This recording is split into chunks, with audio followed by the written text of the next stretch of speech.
سماجی اور معاشی استحصال کا خاتمہ کرنے کے لیے یہ قربانیاں دیں، بنیادی حقوق کی ضمانت، شخصی آزادیوں کے لیے یہ قربانیاں دیں، عدلیہ کی آزادی اور قانون کی نظر میں برابری کے لیے دیں، اور قومی یکجہتی اور اتحاد کا فروغ دینے کے لیے دیں۔ لہٰذا آج میں مسلمانوں کو یاد دلانا چاہتا ہوں کہ قرآن کی دوسری سورت الف لام میم اس بات کو پورا کر دیتی ہے کہ اگر اس راستے پر چلو گے تو تمہاری فلاح ہوگی، اور وہ امت مسلمہ کا راستہ ہے اور وہ پاکستان کا راستہ ہے۔ ذرا میرے ساتھ 2 منٹ اس راستے پر چلیے اور دیکھیے کہ اللہ کیا کہتا ہے، اللہ کیا چاہتا ہے، اور میں نے اور آپ نے کیا کرنا ہے۔ سب سے پہلی بات اللہ تعالیٰ فرماتا ہے ذالک الکتاب لا ریب فیہ، بات وہاں سے شروع ہوتی ہے جہاں سے سچائی سے شروع ہوتی ہے۔ اللہ کہتا ہے اس کتاب میں کوئی جھوٹ نہیں، اور میرا اور آپ کا ایمان اس کے اوپر ہے۔ پھر اللہ تعالیٰ فرماتا ہے ھدی للمتقین، یہ ہدایت ہے ان لوگوں کے لیے جو اللہ سے خوف رکھتے ہیں اور اللہ کے بتائے ہوئے راستے پر چلنے کو تیار ہوں۔ یہ بتا دیا کہ یہ ہدایت کس کے لیے ہے، اور بچوں آپ بھی سوچیں اور بڑے آپ بھی سوچیں، بزرگوں کو بھی معلوم ہے۔ ھدی للمتقین الذین یؤمنون بالغیب، کہ ایمان لائے وہ متقی جو ایمان لائے غیب پر، کیونکہ اللہ ہے بھی اور میرے دل سے قریب ہے، میرے ہر روئے روئے میں بھی ہے اور نظر بھی نہیں آتا، اور یہی وہ ہے کہ غیب پر ایمان لاتا ہے۔ تو ہر مسلمان گواہی دیتا ہے اس بات کی کہ اس کا اللہ پر ایمان ہے۔ بات شروع ہوتی ہے فاؤنڈیشن سے کہ کتاب سچی، اللہ پر ایمان لائے، غیب پر ایمان لائے، اور پھر وَيُقِيمُونَ الصَّلَاةَ، پہلی بات آتی ہے کہ کیا راستہ کیا ہے، راستہ کہاں سے ملے گا؟ جو لوگ نماز قائم کرتے ہیں، اور بچوں اور بڑوں اس بات کو ذہن میں رکھو کہ یہ نماز صرف ریچول نہیں ہے، یہ نماز یہ دن میں 20-25 مرتبہ میں اللہ تعالیٰ سے دعا کرتا ہوں، ان کلمات کے بیچ میں جو اللہ کی تعریف میں اور اللہ کی بڑائی کے لیے بیان کرتا ہوں، اس کے بیچ میں کہتا ہوں کہ اہدنا الصراط المستقیم، اللہ مجھے سیدھا راستہ دکھا۔ سوچیں ذرا اس بات کو، دن میں 25 مرتبہ میں مانگتا ہوں کہ اللہ مجھے سیدھا راستہ دکھا، اور سیدھا راستہ کہاں ملتا ہے؟ سیدھا راستہ سارے قرآن میں ملتا ہے، سیدھا راستہ میرے اسوہ حسنہ میں ملتا ہے، سیدھا راستہ میرے خلفائے راشدین کی زندگیوں میں ملتا ہے، سیدھا راستہ اللہ نے منور کر دیا ہے۔ مگر پھر بھی میں دعا کرتا ہوں اللہ سے کہ سیدھا راستہ مجھے دکھا دے، یہ قرآن کے اندر۔ اور پھر نماز کے ساتھ پھر اللہ تعالیٰ ایک ذمہ داری عائد کرتا ہے، وہ کہتا ہے مما رزقناہم ینفقون، کہ جو تم کو دیا اس میں سے تم اللہ کے راستے میں نکالو، جو تمہیں کھانے کے لیے دیا، جو رزق دیا، مال و دولت تو بات کی بات ہے، اس بنیاد پر میری قوم بنتی ہے، اس بنیاد پر مسلمان کی امت بنتی ہے کہ جو اللہ نے دیا یہ اللہ کا ہے۔ یہ نیشن سیکولر سٹیٹ سے ہٹ کر یہ اسلام کا دعویٰ ہے کہ یہ سب چیز اللہ کی ملکیت ہے، ہولڈ مت کرو اللہ کے راستے میں، وَمِمَّا رَزَقْنَاهُمْ يُنْفِقُونَ۔ تو میں یہ کہتا ہوں کہ پاکستان کے لیے اور اسلام اور امت مسلمہ کے لیے یہ راستے کا جو تعین کیا گیا ہے اس کے اندر سب سے بنیادی چیز ہے۔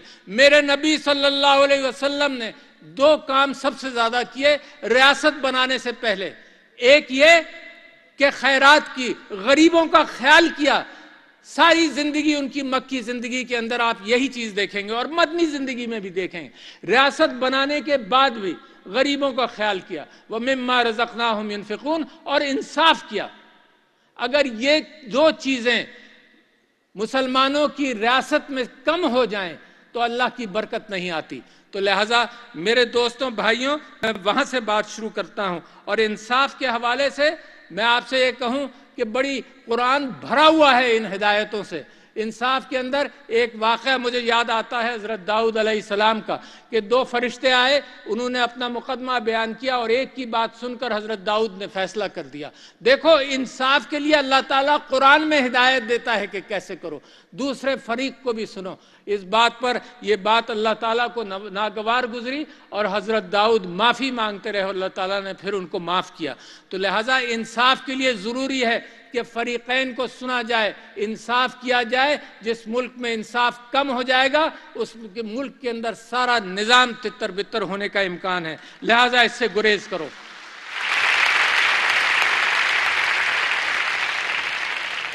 میں آپ کو یہ بتانا چاہتا ہوں کہ قائد اعظم محمد علی جناح نے، میں نے آپ سے ذکر کیا علامہ اقبال، سر سید احمد خان، پھر جب پاکستان بنا تو قائد اعظم محمد علی جناح کیا کہتے ہیں، یہ میں پڑھ کر سنانا چاہتا ہوں، اہم کلمات ہیں ان کے۔ وہ کہتے ہیں کہ اسلام ہماری زندگی اور ہمارے وجود کا بنیادی سرچشمہ ہے۔ ہم نے پاکستان کا مطالبہ زمین کا ایک ٹکڑا حاصل کرنے کے لیے نہیں کیا تھا، بلکہ ہم ایک ایسی تجربہ گاہ حاصل کرنا چاہتے تھے جہاں اسلام کے اصولوں کو آزما سکے اور اسلام قائم کریں۔ یہ اسلامیہ کالج میں 13 جنوری 1948 کو قائد اعظم نے فرمایا۔ تو میں یہ سمجھتا ہوں کہ بدقسمتی ہے کہ ہم اس راستوں سے اگر دوری کریں گے تو معاملات خراب ہوں گے۔ قائد اعظم نے کیا فرمایا؟ قائد اعظم نے کہا جابری والی بیماری سے نکلو، نیپاٹزم، اقربا پروری سے نکلو، میرٹ کو فروغ دو، اتحاد کرو آپس میں، سماجی و معاشی انصاف کرو۔ میں یہ سمجھتا ہوں کہ اسلام کی بتائی ہوئی اقدار کو ہمیں اپنانا چاہیے، اور اگر آپ اسلام کی بتائی ہوئی اقدار کو اپناتے ہیں تو میری امت میں میرے نبی صلی اللہ علیہ وسلم نے اور خلفائے راشدین نے اس کی زندگی بھر مثال دی۔ میرے نبی صلی اللہ علیہ وسلم پیٹ پر پتھر باندھتے تھے، لوگوں کو کھلاتے تھے۔ میرے خلفائے راشدین نے مسلسل اس بات کا اہتمام کیا کہ لوگوں کے اندر وہ ہمدردی رہے، غربت کا خاتمہ ہو۔ سب سے بڑی بات کہ غربت کے خاتمے کی کوشش کی۔ جب مال و دولت آتا تھا تو ایک ایک دن کے اندر لاکھوں درہم بانٹ دیا کرتے تھے۔ بی بی عائشہ رضی اللہ عنہا کے پاس لاکھوں درہم آئے، سارے دن میں بانٹ دیے۔ کوئی بینکوں کا تصور نہیں ہوتا تھا، یقیناً بینک بھی ضروری ہوں گے، مگر ایک دن میں بانٹ دیے۔ رات کو ان کی انہوں نے ملازمہ سے پوچھا کہ کچھ ہے کھانے کے لیے، تو ملازمہ نے کہا کہ 1 درہم بھی اگر آپ رکھ لیتی تو رات کا کھانا ہو جاتا۔ یہ ہیں وہ لوگ جنہوں نے پاکستان کی داغ بیل ڈالی، کبھی اس کو بھولنا مت۔ یہ ہیں وہ لوگ جنہوں نے مسلم امہ کو دکھایا کہ غریب پروری کرو، لوگوں کا خیال کرو۔ ریاست تو بعد میں آئی ہے، ریاست تو صرف اس بات کا اہتمام کیا ہے کہ قرآن نے اور اللہ نے آپ لوگوں سے کیا چاہا تھا۔ میں آپ سے یہ کہنا چاہتا ہوں کہ غربت کا خاتمہ 2 چیزوں سے عام طور پر ہوتا ہے، اور دنیا نے اس پر عمل کیا، کیونکہ میرے ملک کے اندر غربت کے حوالے سے مجھے اور آپ کو مقابلہ کرنا ہے۔ آپ ہیں ایلیٹ، میں آپ سے ہی التجا کروں گا، آپ کریں گے اہتمام اس بات کا، غریب نہیں کرے گا، آپ کریں گے۔ غریب صرف آواز اٹھاتا رہے گا، تکلیف کا احساس دلاتا رہے گا، مگر آپ کریں گے۔ اور کیسے کریں گے؟ تعلیم کی بہتات کریں گے، ہر شخص، ہر بچے کو اسکول میں بھیجیں گے۔ اور آج میں اعادہ کرنا چاہتا ہوں اس بات کا کہ 2,70,000 بچے 2,70,00,000 بچے پاکستان میں اسکولوں کے باہر ہیں۔ 2,70,00,000 بچے اسکولوں کے باہر ہیں۔ کیسے پاکستان کی تیاری ہوگی؟ اور اس کی مثال اس طرح سے جوڑتا ہوں کہ جو لوگ ٹیکس دیتے ہیں وہ بھی محدود ہیں، تو لہٰذا جو ٹیکس دیتے ہیں، مراعات یافتہ طبقہ ٹیکس دیتا ہے اور جو بیچارے سیلریڈ کلاس ٹیکس دیتے ہیں، وہ بوجھ اٹھاتے ہیں ان لوگوں کا جو ٹیکس چوری کرتے ہیں۔ تو آپ چند ایلیٹ، چھوٹا فیصد، چند فیصد ایلیٹ، کیا یہ بوجھ اٹھا سکتے ہیں اس ملک کا جب آپ باقی قوم کو ان پڑھ چھوڑ دیں؟ تو لہٰذا میں سمجھتا ہوں غربت سے نکاسی کا بنیادی معاملہ اس بات کا ہے کہ بچوں کو اسکول میں بھیجا جائے، اس کے لیے ایک الگ گفتگو ہو سکتی ہے۔ دوسری بات، جن قوموں نے ملکوں کو غربت سے نکالا ہے انہوں نے اچھی صحت کا اہتمام کیا ہے، تو میں یہ چاہتا ہوں کہ قوم کا فوکس اچھی صحت پر آئے، اور اچھی صحت کے لیے بہترین راستہ وہ ہے جو پریونشن کا ہے، جو احتیاط کا ہے۔ اور آپ نے کووڈ کے اندر دیکھا کہ جب میری قوم نیت کر لیتی ہے کوئی کام کرنے کا تو میری قوم اس میں سرخرو ہوتی ہے۔ برابر کے ممالک میں بے انتہا اموات ہوئیں، مگر میری قوم نے جب جستجو کی اور سب نے مل کر اور اللہ سے راستہ جوڑے رکھا تو میری قوم کے اندر اموات کم ہوئیں۔ صحت کے اندر پریونشن، طہارت، احتیاط بے انتہا ضروری ہے۔ لہذا خواندگی اور صحت کے مسائل